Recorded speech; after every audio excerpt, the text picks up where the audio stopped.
આહિરને range IG કચેરી ખાતે બોલાવવામાં આવ્યો હતો। જે પ્રકારે ઘટના બની હતી અને આ ઘટનાની અંદર નવનીત બાલદિયા છે તેમને માર મારવામાં આવ્યો હતો અને આ કેસની અંદર જયરાજભાઈ શું કહેશો? જયરાજભાઈ, શું પહેલી પ્રતિક્રિયા તમારી ઉપર આક્ષેપ થયા હતા? આજે તમે હાજર થયા છો, જયરાજભાઈ, શું પહેલી પ્રતિક્રિયા આપની?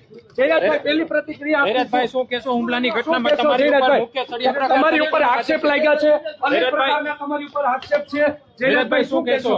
તમે હુમલામાં સામેલ જયરાજભાઈ, આજે તમારી ઉપર આક્ષેપ લાગ્યા છે, તમે સીધા જ જોઈ ગયા છો।